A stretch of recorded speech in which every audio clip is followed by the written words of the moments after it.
I'd hate to be a copy editor right now. There are a lot of value-added industries that are really focused on rote memorization, and grammar is one of those skills where AI is proving very successful. For those of you in the legal profession, I'd hate to be a paralegal right now because a lot of that supporting network that requires the ability to go and research mass volumes of case studies, AI can do that with a few clicks. So productivity in these sectors may advance so quickly that we just don't need as many people in those sectors. Now, this doesn't overly concern me from an employment point of view, because anyone who has the tenacity to be an English major or paralegal can very easily retrain on different skills. These are people with pretty flexible minds. But for the moment, the only sectors where I see AI really digging in are things like that. It is possible that if we fast forward 5 years, that list will expand to include things like engineering and design. We're not there yet. It's not guaranteed that we will get there. And remember, we're going to have a shortage of chips that are necessary to drive this development at scale anyway.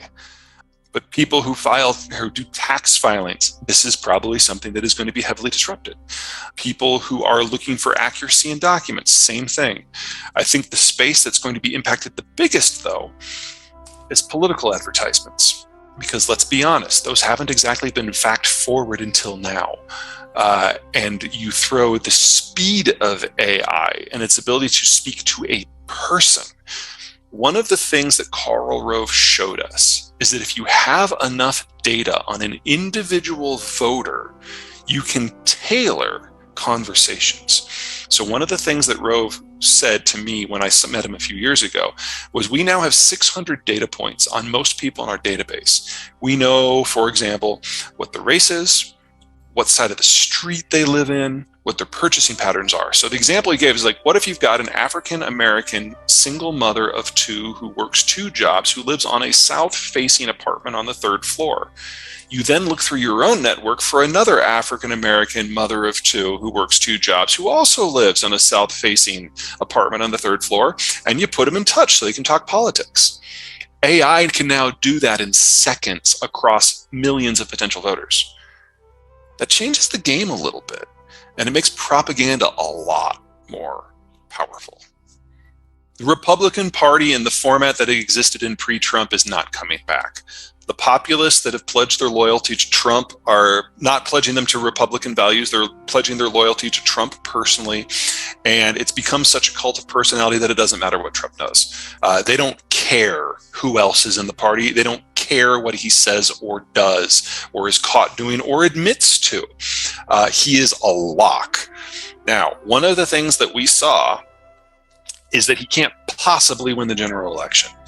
Before the indictments, when we had the midterms, which we were expecting to be a red wave that wasn't, the reason was independents showed up in numbers. Now, independents usually don't vote in midterm elections. They usually only vote in the generals. And they usually have some serious buyer's remorse. They tend to vote against whoever won the last time.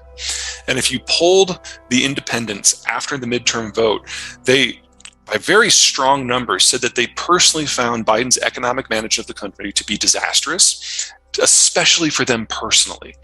But they still massively voted for Democrats. What Trump is trying to do with the election denialism is tell the country and litigate for the country that the general election no longer matters.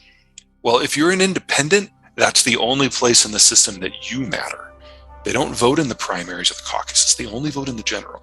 And if the general doesn't matter, then the independents have basically lost their citizenship. And so they are willing to vote against their own perceived economic best interest to prevent that from happening. American diplomats have this lovely saying for the Middle East: one person, one vote, but not one time. And that's basically what Trump is pushing for, to overturn the electoral system so that he or people that he appoints can rule forever. And for independents, that's a non-starter. And so they have turned very, very firmly against him. Well, if you look at the spread of the vote, both when Trump ran against Hillary Clinton, as well as when he ran against Joe Biden. In all but 5 states that he won by a margin that was smaller than the independent vote. If independents were willing to show up and vote in midterms, you bet their ass they're going to show up in the general election. And they will hold their nose and they will vote for Joe Biden. And that means that we are looking at a wipeout of Republicans at the national level, at least on par to what we saw in 1984.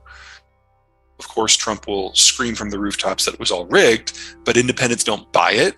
And that's all that really matters in this election. We've identified the demographic on which this is going to turn, and they've already made their views known. So all Biden has to do to walk away with this is not die. And it's his. Biden, one of the things that he's doing right now is he's trying to recoup Democratic support for the union movement. The IRA was very big in that. Remember that during the Trump administration, Trump was very, very successful at courting the union vote. And a majority of union members did vote for Trump in round 2. And so Biden now is trying to pull those guys back into the Democratic coalition, and doing anything that loosens the tariffs in any meaningful way with China would be working the other direction. So there is a case to be made that the tariffs are unnecessarily inflationary. That's a very complicated, nuanced discussion with a lot of pros and cons. It is real, but siding with the people who want the tariffs to go away would probably cost Biden the union vote, and he's fought very, very hard to get that back, so I don't see it happening. I don't have an opinion on golf, I'm afraid not.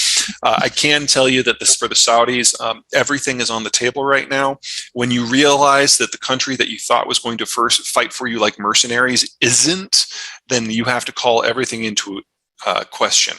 So that is part of the reason that they're allowing women to drive and get educations, because they know they're going to need more workforce. That's part of the reason why they're warming up to the relationship with the Indians, because they know they need workforce at that level.